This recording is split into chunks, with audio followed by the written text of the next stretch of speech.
저는 샌프란시스코 좋은 교회 담임 목사로 8월 첫 주부터 사역하게 된 고철길 목사고요. 제가 여기 서 있을 자격이 되나 모르겠네요.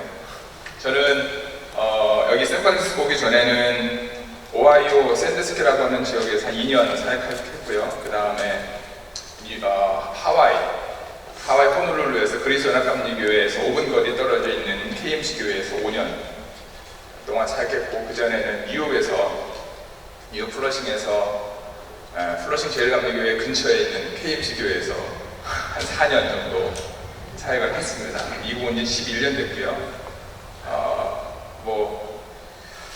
제가 설교를 잘해서가 아니라 그냥 하나님이 세워주시면 어디든지 갑니다. 1명 모이든 2명 모이든 10명 모이든 100명, 1000명 모이든. 그래서 목사님이 전화 주셨을 때 제가 노할 수가 없습니다. 왜냐, 제 얘기를 전하는 게 아니라 하나님의 말씀을 전하는 거기 때문에 오늘도 하나님이 저를 통해서 주신 말씀을 통해 여러분들에게 특별히 평신도 주의를 지키는 우리 상황 한국인 연합감리교회 모든 성도들에게 임하게 되기를 주님의 이름으로 축복합니다.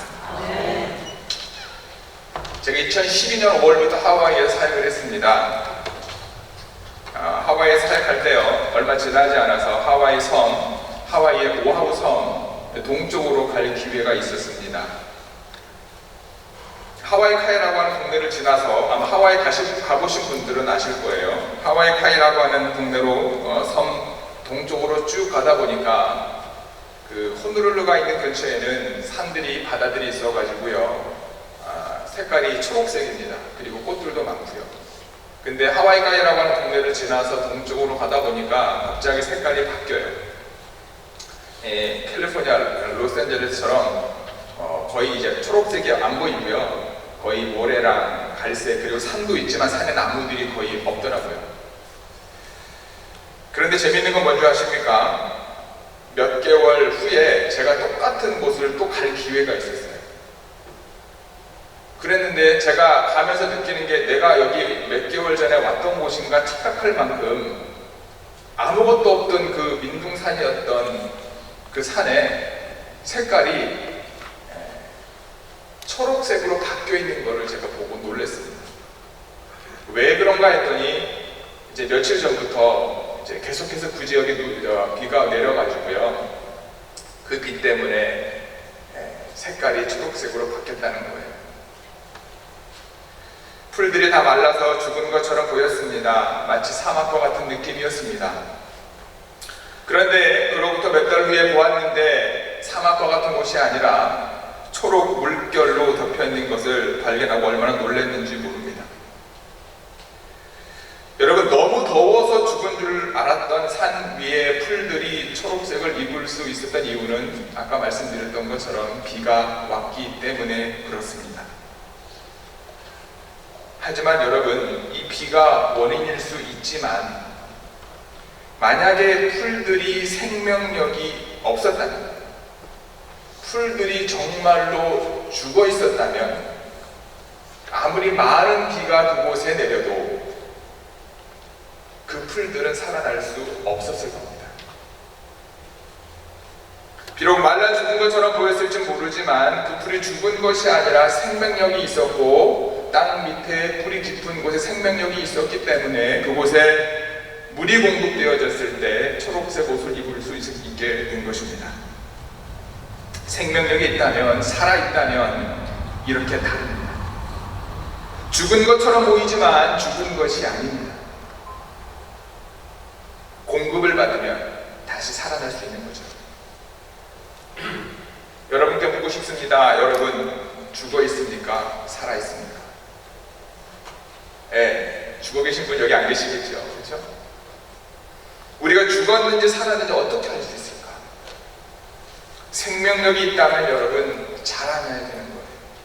겉에 보이면 죽은 것처럼 힘이 없어 보이지만 하나님의 은혜가 임하고 생명력이 공급이 되어짐으로 말미암아 내가 살아있음을, 작은 변화라도 내 삶 속에 일어나야 된다는 거예요. 신앙생활도 마찬가지죠. 우리가 영적으로 살아있다면 우리의 삶 속에 영적인 어떤 변화가 일어나야 된다는 겁니다. 아주 작은 변화라도 일어나야 되는 거예요. 매일 여러분들의 삶 속에 여러분들의 믿음이 조금이라도 자라나게 되기를 주님의 이름으로 간절히 축복합니다. 그런데 여기 중요한 것이 뭐냐면 나의 노력과 열심이 그 변화를 주도하기 위해서는 안 된다는 거예요. 요한복음 15장에 보면 그 원리가 자세히 나와 있습니다. 요한복음 15장 1절에 나는 포도나무요 내 아버지는 농부다. 5절에 예수님께서 말씀하십니다. 나는 포도나무요 너희는 가지다. 예수님은 포도나무요 하나님은 농부이시며 우리는 포도나무의 가지입니다. 포도나무의 가지가 열매를 맺기 위해 생명력을 어디로부터 공급받아야 됩니까? 가지는 스스로 열매를 맺을 수 없습니다. 가지가 포도나무에 붙어있지 않으면 열매를 맺을 수 없습니다. 우리 스스로 열매를 맺을 수가 없다는 거죠. 모든 교회는 하나님의 교회임을 믿습니다. 모든 교회의 머리는 예수 그리스도이십니다. 머리 대신 예수 그리스도를 중심으로 우리 모두는 그 몸의 지체들임을 기억해야 됩니다. 몸의 각 지체들에 의해 머리가 움직이는 것은 무엇인가 잘못된 거죠. 그래서 교회 안에서 모든 기준은 예수님의 말씀과 그분의 삶이 되어야 될 줄 믿습니다. 그래서 하나님께서 원하시는 교회로 온전히 세워질 수 있는 겁니다. 우리의 노력으로 하나님께서 원하시는 열매를 맺을 수 없습니다. 우리가 포도나무이신 예수님께 붙어 있어야 열매를 맺을 수 있는 거죠. 왜냐? 그분의 생명력이 우리 안에 흘러 들어오게 하기 위해서입니다. 우리의 노력으로 열매를 맺는 것이 아니라 예수님께 붙어 있어 그분이 우리의 삶을 주관하시면 당연히 열매를 맺을 수밖에 없죠. 요한복음 15장에서 예수님께서는요 그 열매를 뭐라고 말씀하시냐면 사랑이라고 말씀하십니다. 그러면서 12절에 말합니다. 내가 너희를 사랑한 것 같이 너희도 서로 사랑하라.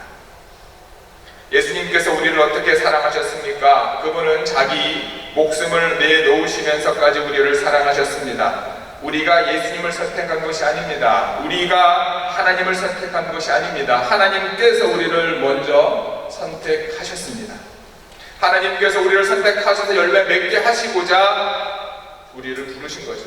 그 열매가 바로 서로 사랑하는 겁니다. 하나님께서 교회를 세우셨습니다. 그리고 교회를 통하여 그분의 사랑이 온전해지기를 원하십니다. 우리 상암 한국인연합감리교회를 통해 하나님의 사랑이 온전해지게 되기를 주님의 이름으로 축복합니다. 오늘 본문에서도 사도 요한은 말합니다. 사랑하는 여러분 서로 사랑하십시오. 저도 여러분들에게 말씀드리고 싶습니다. 상암 한국인연합감리 성도 여러분 서로 사랑하시기 바랍니다. 하나님의 사랑이 우리를 통해 온전해지기 위해 필요한 것은 첫 번째는 서로 사랑하는 겁니다. 서로에게 사랑의 고백을 해야 되는 겁니다. 7, 8절에 이렇게 기록되어 있죠. 사랑하는 자들아 우리가 서로 사랑하자. 사랑은 하나님께 속한 것이니 사랑하는 자마다 하나님으로부터 나서 하나님을 알고 사랑하지 아니하는 자는 하나님을 알지 못하나니는 하나님은 사랑이시니라. 제가 뉴욕에 사역할 때 그 당시 담임 목사님이셨던 목사님께서 설교 시간에 가끔 반복되어 사용했던 이야기가 노래 이야기가 있습니다. 여러분 혹시 이 노래 기억하시나요? 갑돌이와 갑순이 노래 아시죠? 1절, 2절, 3절 다 아시나요? 갑돌이와 갑순이는 한 마을에 살았더래요. 둘이는 서로 사랑을 했더래요. 그러나 둘이는 마음뿐이래요. 겉으로는 모르는 척 했더래요. 1절입니다. 2절 그러다가 갑순이는 시집을 갔더래요. 시집을 간 날 첫날 밤에 한없이 울었더래요. 갑순이 마음은 갑돌이 뿐이래요. 겉으로 안 그런 척 했더래요. 3절입니다. 갑돌이도 화가 나서 장가를 갔더래요. 장가 간 날 첫날 밤에 달 보고 울었더래요. 갑돌이 마음은 갑순이 뿐이래요. 겉으로는 안 그런 척 했더래요. 여러분 서로 사랑하면 뭐합니까? 마음뿐이었습니다. 고백을 하지 못했습니다. 결국 갑순이는 다른 남자와 결혼을 했고 갑돌이는 다른 여자와 결혼을 했습니다. 그리고 첫날 밤 한없이 울고만 있었습니다. 참 안타깝습니다. 이 노래는 옛날에 지어진 노래이기 때문에 서로 결혼을 하지 못한 여러 가지 이유가 있었을 거예요. 부모님의 반대가 있었을 수도 있고요. 상황이 허락지 않았을 수도 분명히 있을 겁니다. 하지만 어쨌든 이들은 서로 사랑한다고 했지만 마음뿐이었습니다. 서로 사랑해야 하는데 그 사랑은 인간적인 사랑을 말하는 게 아니에요. 사람의 감정에서 우러나오는 사랑을 말하는 것이 아닙니다. 그렇다면 오늘 본문에서 말하고 있는 사랑은 어디에서 시작된 것일까요? 오늘 성경은 사랑은 하나님께 속한 것이다 라고 그 답을 우리에게 이야기해 줍니다. 사랑은 인간에게 속한 것이 아닙니다. 우리가 말하는 사랑은 참 사랑이 아닙니다. 사랑은 하나님의 것임을 기억하시기 바랍니다. 그렇기 때문에 우리는 사랑을 함으로 하나님을 알 수 있게 되는 거예요. 반대로 사랑을 하지 않는다면 우리는 하나님을 알 수 없는 거예요. 한국민 연합감리교 성도 여러분, 우리가 서로 사랑하고 있는지 어떻게 알 수 있을까요? 서로를 통해 하나님을 알게 되면, 서로의 삶을 통해 우리가 하나님을 알게 되면 우리는 서로 사랑하고 있는 겁니다. 교회를 다니며 신앙생활을 하면서 서로의 모습을 통해 하나님을 알 수 없다면 우리가 하나님께서 원하시는 사랑을 하고 있는지 점검해 보아야 합니다. 가정 안에서도 마찬가지겠지요. 내 삶을 통해 내 주변의 누군가가 하나님을 알게 되면, 내 자녀들이 부모를 통해 하나님을 알게 되면, 내 말과 내 행동을 통해 내 주변의 누군가가 하나님을 알게 된다면 여러분은 정말로 사랑하고 있는 겁니다. 상하한국민연합감리교회를 통해 저와 여러분, 그리고 우리가 속해 있는 가정들을 통해 우리 주변의 누군가가 하나님을 알게 되는 놀라운 은혜가 임하게 되기를 주님의 이름으로 축복합니다. 하나님의 사랑이 우리를 통해 온전해지기 위해 우리가 생각해야 될 두 번째는 뭐냐 하면요, 우리가 서로 사랑을 하되 그 기준이 뭐냐는 거예요. 기준이 뭐냐. 9절, 하나님의 사랑이 우리에게 이렇게 나타난 바 되었으니 하나님의 자기의 독생자를 세상에 보내심은 그로 말미암아 우리를 살리려 하시니라. 하나님께서 우리에게 보여주신 기준은 무엇입니까? 하나님께서 그분의 사랑을 우리에게 어떻게 보여주셨습니까? 하나님이 자기 외아들을 세상에 보내주셔서 우리로 하여금 그로 말미암아 살게 해주십니다. 자신의 독생자 아들을 우리를 위하여 보내주셨습니다. 하나님께서 가장 귀한 것을 우리에게 주셨어요. 즉 우리가 사랑할 때 우리는 우리에게 가장 귀한 것을 줄 수 있어야 되는 거죠. 하나님께서 왜 독생자를 세상에 보내셨습니까? 그로 말미암아 우리 모두를 살리기 위해서입니다. 우리가 서로 사랑을 하되 그 기준이 뭐냐? 사랑을 하는 대상이 사는 거예요. 가정에서 여러분들의 가족 구성원들을 사랑하신다면 여러분들의 배우자 또는 부모 그리고 형제 자매가 살게 됩니다. 우리가 이웃이 사는 것이 우리의 이웃이 사는 것이 우리의 사랑의 기준이 되어야 되는 거예요. 사랑할 때 나의 감정과 의지가 먼저 중요한 것이 아니라 상대방이 사느냐 상처받느냐, 이게 중요한 거예요. 저는 태어나서 저희 아버지를 통해서 아들아 사랑한다라는 말을 한 번도 들어본 적이 없습니다. 아마 저보다 나이 많으신 자녀분들 또는 저 나이 또래, 저희 아버님 나이 또래 부모님을 섬기시는 분들, 아마 부모님 세대로부터, 특히 한국 분들은 어머님은 잘 모르겠지만 아버지들은 그런 얘기를 잘 안 하잖아요. 그렇죠? 많이 하시나요? 미국에 오래 사시는 분들은 좀 다른 것 같지만 한국은 안 그래요. 제 아버지가 저를 사랑하는 걸 알지만 제가 아버지를 통해 사랑한다는 말을 한 번도 들어본 적이 없습니다. 미국으로 왔어요. 이제 우리 작은애, 큰애가 이제 지금 이제 주니어고 작은애가 이제 프레시맨인데 하이스쿨. 근데 큰애가 이제 애들이 여기 6살, 5살 때 왔어요. 그러니까 이제 미국에 생활하다 보면 여러분 표현을 하잖아요. 많이 하잖아요. 그리고 많이 해주잖아요. 부모들이. 딱딱한 아빠들이 미국에 살면서 자녀들한테 I love you 많이 하잖아요. 그래서 제가 어느 날 아버님이랑 미국에 이민 온 지 얼마 지나지 않아 전화를 통화를 하면서 아버지한테, 아버지 이제 저희가 미국에 좀 살게 되면 아버지 손녀들이 이제 할아버지가 어떤 분인지를 알아야 되지 않겠습니까? 그러니까 가끔씩 전화 통화할 때 바꿔드릴 테니까 이제 우리 큰애 이름 경봉이고 작은애 이름 소연인데 사랑한다는 말을 좀 해달라고. 그래야지 얘네들이 할아버지를 좋아할 거야. 제 아버지가 뭐라고 그랬을까요? 그랬어요. 너나 잘해. 지금도 안 했어요. 지금도 안 했어요. 여러분, 그렇다고 저희 아버지가 제가 장남이거든요. 우리 큰애가 장남이고 저희 아버지도 장남입니다. 장순 사랑 안 하겠습니까? 근데 아버지의 방식입니다. 우리가 사랑한다고 말하지만 내 방식대로, 내 감정대로, 내 의지대로 하는 것이 과연 정말 사랑일까? 상대방이 이해할 수 있는 방식으로 상대방이 느끼게 될 감정을 가지고 하는 것이 사랑이지 않겠는가? 요한복음 3장 16절 다 아시죠? 하나님이 세상을 이처럼 사랑하사 독생자를 주셨으니 이는 저를 믿는 자마다 멸망치 않고 영생을 얻게 하려 하심이라. 세상을 사랑하셨고 세상을 살리기 위해 독생자를 주셨습니다. 하나님께서 독생자 예수님을 먼저 생각했더라면 인류를 구원했던 십자가 사건이 이루어지지 않았을 수도 있습니다.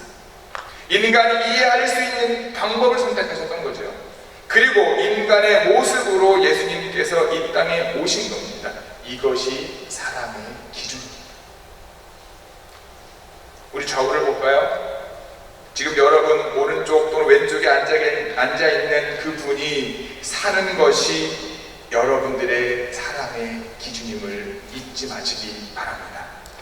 그분을 살리기, 여러분 옆에 있는 분을 살리기 위해 사랑할 때 하나님께서는 저와 여러분들을 통해 내가 손해보는 것 같지만 내 안에 있는 좌절에서 생명으로, 죽음에서 부활로 하나님께서 우리를 옮기실 것이고 생명의 은혜를 주실 것임을 믿습니다. 여기서 중요한 것은요, 10절 전반부에 나온 것처럼 사랑은 여기 있으니 우리가 하나님을 사랑한 것이 아니요 하나님이 우리를 사랑하사. 우리는 하나님의 사랑을 받을 자격이 없잖아요.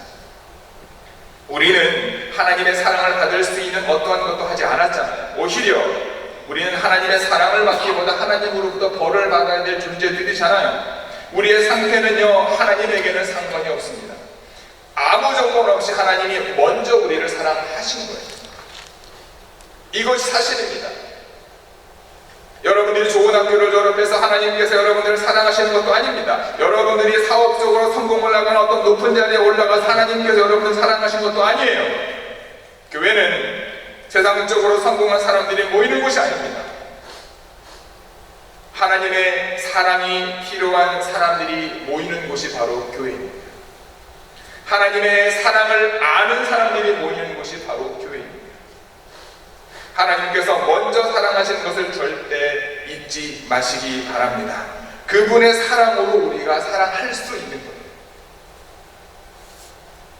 옆에 계신 분들을 왜 사랑하십니까? 남편이기 때문에, 아내이기 때문에, 자녀이기 때문에, 부모이기 때문에, 우리 상암 한국연합감리교회 성도이기 때문에 사랑하십니까? 그 사랑은 2%가 부족합니다. 우리가 그리스도인으로 대답해야 될 이유는요, 바로 하나님께서 나를 먼저 사랑해 주셨기 때문에 내가 당신을 사랑합니다 라고 고백할 수 있는, 부부지간에도 마찬가지입니다. 형제 자매지간에도 마찬가지입니다. 하나님께서 보여주신 그 사랑으로 이웃을 사랑할 수 있는 저와 여러분들 되기를 주님의 이름으로 축복합니다. 그와 같은 사랑을 통해 우리 상암 한국연합감리교회가 사람을 살리는 교회가 되고 하나님의 사랑이 이 교회를 통해서 온전하게 될 줄 믿습니다. 하나님의 사랑이 우리를 통해 온전해지기 위해 세 번째는 뭐냐면요, 우리는 화목제물이 되어야 됩니다. 10절 후반부에 이렇게 나와 있죠. 하나님이 우리를 사랑하사 우리 죄를 속하기 위하여 화목제물로 그 아들을 보내셨다. 여러분, 화목제물이 무엇입니까? 화목제물은 구약시대에 하나님께 제사를 드릴 때 사용했던 제물입니다. 제단 앞에 깨끗한 제물이 드려진 제물을 잡고 불로 태워 그 냄새로 하나님께 드려졌던 겁니다. 즉, 하나님이 외아들 예수 그리스도를 화목제물로 드렸다는 것은 그분께서 우리의 죄를 위해 이 땅에 오셨는데 죽기 위해 오신 겁니다. 예수님께서 살기 위해 이 땅에 오신 것이 아닙니다. 그분은 죽기 위해 이 땅에 오셨습니다. 그런 놀라운 건 뭐냐면 그분이 죽으심으로 그분을 믿는 모든 사람들이 사는 거예요. 그분의 죽으심이 모두에게 생명력을 부어주는 생수가 되는 거죠. 마르지 않는 생수 되신 예수님의 생명력이 저와 여러분들에게 주어진 겁니다. 2017년 6월 30일 JTBC 뉴스를 통해 보도된 내용이에요. 21살짜리 S씨의 시신이 발견된 건 28일 이틀 전이죠. 오후 7시쯤이었습니다. 충북 청주의 한 교회 외부 베란다에서 웅크린 채 부패되어 있었습니다. 이틀 전 새벽 2시쯤 남자친구 21살짜리 Y씨가 그 집안에서 목 졸라 살해하고 이곳에 버린 겁니다. 과거 연인 사이였던 이들은요, 5개월 전부터 다시 만나기 시작했고 교회 근처 원룸에서 함께 살았습니다. 여자친구가 갑자기 헤어지자고 말해 화가 나 범행을 저질렀다는 게 Y씨의 진술. 연인 간의 폭력과 살인, 이른바 데이트 폭력, 연간 한국에서 7,000건씩 발생하고 있습니다. 이처럼 연인에게 살해당한 피해자는요, 2011년부터 2015년까지 233명에 이릅니다. 살인 미수 피해자만도 309명이나 된다고 합니다. 대부분의 피해자는 여성이고요, 이별 통보 과정 속에서 주로 발생한다고 합니다. 가해자가 피해자를 자신의 소유물로 생각하고 동등한 인격체로 존중해주지 않았기 때문이라는 것이 전문가들의 의견입니다. 보통 데이트 폭력이 일어나기 전에 여러 가지 살해, 협박 등의 여부가 수차례 일어나는 것도 특징입니다. 하지만 증거나 행동이 없다는 이유로 처벌할 수 없는 경우가 많다고 합니다. 데이트 폭력의 원인이 뭐 때문이라고요? 사랑 때문에. 이게 연인 간에만 그렇습니까? 부부 간에도 마찬가지죠. 제가 신학교를 다닐 때 교수님 한 분, 저를 줄여쳤던 교수님이신데 지금 돌아가셨는데, 그 교수님이 그 당시에 그 사모의 전화라고 하는 것을 만들었어요, 학교 안에. 그러니까 목사님 사모님들의 상담할 수 있는 전화, 그 당시에는 그런 게 전혀 없었거든요. 될까 말까 이런 얘기가 오고 갔는데 사모의 전화를 만들었는데 24시간을 돌려도 부족할 만큼 사모님들한테 전화가 물밀듯 몰려오는 거예요. 그 이유가 뭔지 아십니까? 폭력 때문에. 사랑하기 때문에. 교회 안에서 마찬가지죠. 서로에게 자신이 너무나 사랑해서 주겠다는 거예요. 죄송합니다. 교회 안에도 마찬가지죠. 서로에게 자신이 가지고 있는 신앙의 기준을 강요합니다. 요즘 인터넷의 급속도로 발전함으로 인해서 생기는 어려움이 있어요. 언제 어디서나 성도님들이 듣고 싶은 목사님들의 설교를 마음껏 들을 수 있는 겁니다. 그렇죠? 여러분들 교회 올 필요 없잖아요. 집에서 TV 틀어놓고 듣고 싶은 설교 마음껏 들을 수 있잖아요. 언제 어디서나 성도님들이 듣고 싶은 목사님들의 설교를 마음껏 들을 수 있습니다. 그것이 잘못되었다는 것이 아닙니다. 유명한 목사님들의 설교, 좋은 설교와 그분들의 목회 철학을 통해 우리가 하나님의 은혜를 경험하는 것 좋습니다. 문제는 뭐냐? 그분들의 설교를 가지고 다른 사람을 비판합니다. 그분들의 목회 철학을 통해 우리가 하나님의 은혜를 경험하는 것 좋지만 그분의 목회 철학을 가지고 교회의 문제를 일으킵니다. 그러다 보니 자신의 기준에 맞는 교회나 목회자가 없습니다. 그래서 교회를 다니기 싫다는 거예요. 자신이 하나님을 믿지만 교회는 다니기 싫다는 겁니다. 자신이 가지고 있는 그 기준을 가지고 다른 사람들을 그리고 교회를 비난하거나 비판합니다. 자신이 화목제물이 될 의지가 전혀 없습니다. 다른 사람들을 화목제물로 삼아서 내가 살기를 원하는 거죠. 문제는 그 비난과 비판이 상대방의 영혼을 죽일 수도 있다고 하는 사실을 잊어버리고 맙니다. 상한국연합감리교회 성도 여러분, 사랑은 우리가 잘 알고 있는 것처럼 모든 허다한 허물을 덮습니다. 참된 사랑은 절대 상대방을 죽이지 않습니다. 사람을 살리는 것이 하나님께서 우리에게 보여주신 사랑임을 믿으시기 바랍니다. 사랑이라고 이야기하지만 그 결과가 그 사람을 힘들게 하고 죽이는 것이라고 한다면 그것은 절대 사랑이 아닙니다.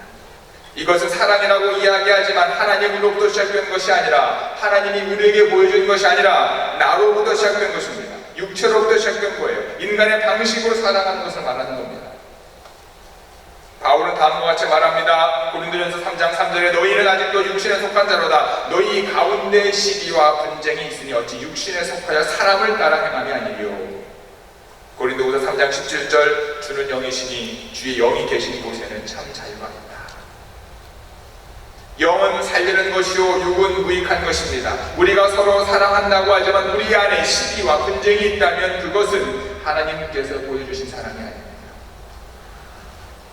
저와 여러분은 육에 속한 사람이 아니라 영에 속한 사람을 믿으시기 바랍니다. 하나님께서 우리에게 보여주신 사랑은 살리는 겁니다. 자신의 죽음 화목제물이 되심으로 모든 사람을 살리는 겁니다. 비록 화목제물이 되어 나는 죽지만 그곳에 하나님께서 원하시는 참 자유가 생기는 겁니다. 나만 희생하는 것 같지만 나의 희생으로 하나님의 사랑이 우리의 삶 속에서 온전해지게 되는 겁니다.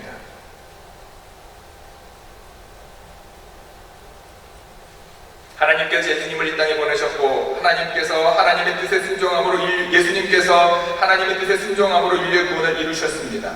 우리는 예수님이 될 수 없습니다. 하지만 그분께서 이 땅에 오셔서 우리에게 보여주시고 남기고 가신 삶의 가치와 그 삶의 흔적을 우리는 성경을 통해 배울 수 있고 알 수 있습니다. 하나님께서 한국연합감리교회가 사람을 살리는 교회가 되게 하기 위해 저와 여러분들을 믿음 안에 부르셨음을 믿으시기 바랍니다. 이 교회를 통해 하나님의 사랑이 온전해지게 되기를 주님의 이름으로 축복합니다. 이 일은 우리의 힘으로 불가능합니다. 우리의 능력으로 할 수 없습니다. 우리의 노력으로는 이룰 수 없는 꿈입니다. 하지만 예수님께서 주시는 생명력으로 가능합니다. 포도나무이신 예수님께 붙어 있어 그분이 공급해 주시는 생명력을 받으면 가지인 우리는 열매를 맺을 수 있습니다. 사랑의 열매를 맺을 수 있습니다. 사람을 살리는 열매를 맺을 수 있습니다. 45년 전 성경고등학교를 졸업한 여인과 1년 동안 교회에 합숙하면 세례 교육을 받았던 한 남자가 만나 결혼을 합니다. 그리고 그 둘은 첫날 밤을 지내기 전에 첫 번째 난 자녀는 아들이든 딸이든 하나님께 드리기로 서원 기도를 했습니다. 첫날 밤을 지냈습니다. 그리고 한 남자아이가 태어났습니다. 부모의 서원에 태어난 그는 자신의 선택에 여지없이 목사가 되어야 했습니다. 목사로서의 개인적인 부르심이 없이 신학교를 다니며 수많은 갈등 가운데 있었습니다. 하지만 하나님께서 그를 그냥 내버려두지 않으셨어요. 군 복무를 마치기 전 개인적인 목회자로서 부르심에 대한 확신이 필요함을 알았습니다. 제대 후에 있었던 한 교회의 집회에서 그는 예수님을 개인적으로 영접하게 됩니다. 그 사람이 바로 저입니다. 저는 제가 너무나 많은 죄를 지었던 것을 알았습니다. 신학교 다니는 동안 교회 사역을 하면서 설교하는 게 너무 두려웠습니다. 설교를 안 했습니다. 그래서 한 첫 번째 주는 부목사님, 두 번째 주는 전도사님, 세 번째 주는 부장선생님, 네 번째 주는 저 가끔씩, 그래서 1년에 12번 설교를 안 했어요. 왜냐? 왜 그랬을까요? 제가 설교한 것대로 살 자신이 없고 살지 않았기 때문에 도저히 어린 아이들이었지만 그 앞에서도 설교하는 것이 저에게는 엄청 두려움이었습니다. 그랬던 제가 신학교를 졸업해서 군대 갔다가 제대함으로 사역 현장에 뛰어들어야 되는데 제 속으로 내가 만약에 어떤 교회 담임 목사가 되면 그 교회 교인들은 다 지옥에 갈 것 같은 마음이 있었습니다. 진짜로 그랬습니다. 저는 자격이 없다고 생각했기 때문에. 그런데 하나님께서 제가 참석했던 집회 안에서 집회 말씀이 끝나고 난 다음에 기도 가운데 있는데 그 집회에 참석하게 된 이유가 하나님 부모님에 의해서가 아니라 하나님이 나를 목사로 부르셨다면 좀 확신을 달라고, 말씀을 달라고, 뭔가를 보여달라고. 그게 아니면 난 도저히 이 길을 가기 쉽지 않을 거라. 나 같으면 어떻게 목사가 되냐고. 기도 가운데 하나님께서 말씀해 주시고요, 환상을 보여주셨습니다. 사도행전 10장에 나와 있는 말씀입니다. 베드로가 기도 중에 환상을 보게 되지요. 하늘에서 바구니가 내려옵니다. 그 바구니 안에 뭐가 있었습니까? 온갖 음식들이 있는데 유대교의 율법에 따르면 먹으면 안 되는 부정한 음식들이 가득 차 있었습니다.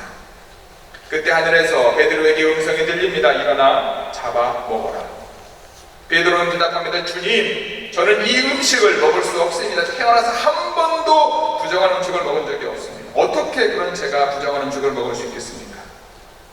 하늘에서 두 번째 소리가 들립니다. 하나님께서 깨끗하게 하신 것을 너는 속되다 하지 말라. 하늘에서 내려온 바구니가 올라갑니다. 하지만 그 후에도 두 번 더 그와 같은 일이 일어납니다. 베드로가 본 환상이 무슨 뜻인지 속으로 의아했습니다. 그때 이방인 백부장 고넬료가 보낸 사람들이 베드로의 집에 도착하게 되잖아요. 베드로가 그들과 이야기하는 게 고넬료의 집으로 가잖아요.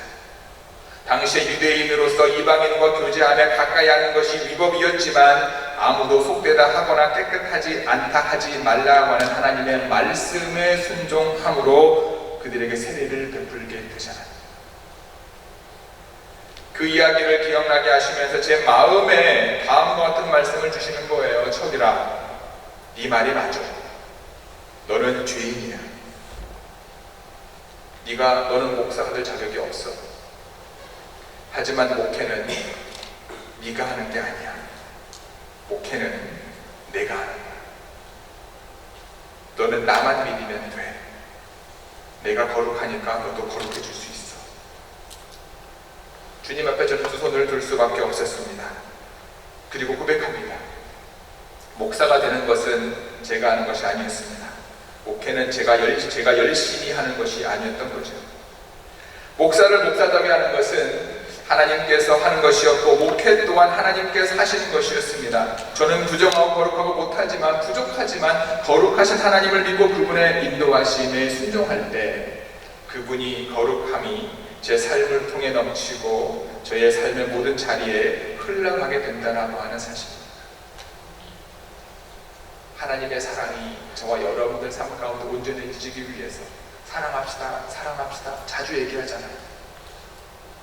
근데 그 사랑이 나의 사랑이 아니라 하나님이 나를 사랑해 주신 그 사랑으로 흘러가기 위해 내가 어떠한 자리에 가 있어야 되는가. 나는 사랑했는데 이 순간 아닌 거죠. 여러분, 목회자의 길만 그런가요? 아닙니다. 오늘 평신도주의라고 말씀하셨는데 모든 그리스도인들의 삶은 똑같습니다. 하나님을 믿는 모든 백성들의 삶도 마찬가지입니다. 우리의 노력이 아닙니다. 우리 열심이 아닙니다. 우리의 삶의 주인이 내가 아닙니다. 하나님으로 하여금 우리의 삶의 주인이 되게 할 때 인간이 인간답게 되는 것이고요. 하나님의 백성이 하나님의 백성답게 되는 것이고요. 교회가 교회답게 되는 것입니다. 요한일서 3장 14절 18절 제가 읽어드릴게요. 우리는 형제를 사랑하기 때문에 죽음에서 벗어나 이미 영원한 생명을 소유하고 있다는 것을 압니다. 그러나 사랑하지 않는 사람은 죽음에 그대로 머물러 있습니다. 세 번째 성경입니다. 형제를 미워하는 사람은 누구나 살인자입니다. 살인자에게 영원한 생명이 없다는 것은 여러분도 알고 있는 사실입니다. 예수님이 우리를 위해 스스로 목숨을 버리신 일로 우리는 사랑이 무엇인가를 알게 되었습니다. 그러므로 우리도 형제를 위해 목숨을 버리는 것이 마땅합니다. 많은 재산을 가지고 있으면서 가난한 형제를 보고도 도와주지 않는다면 어떻게 하나님을 사랑한다고 여기겠습니까? 자녀들이여, 우리는 말로만 사랑하지 말고 행동으로 진실하게 사랑합시다. 오늘 본문의 마지막 절 말씀이잖아요. 어느 때나 하나님을 본 사람은 없습니다. 만일 우리가 서로 사랑하면 하나님이 우리 안에 거하시고 그분의 사랑이 우리 안에 온전히 이루어지느니라. 한국인연합감리교회 성도 여러분, 서로 사랑하시기 바랍니다. 서로에게 사랑을 고백하시기 바랍니다. 하나님께서 여러분들을 위해 외아들을 이 땅에 보내셨습니다. 화목제물로 이 땅에 보내셨습니다. 예수님께서는 여러분들을 위해 자기 목숨을 드리셨습니다. 왜냐? 그분이 먼저 우리를 사랑하셨기 때문에. 그래 우리가 사랑할 수 있는 겁니다. 그냥 말로나 혀로만 사랑하지 마십시오.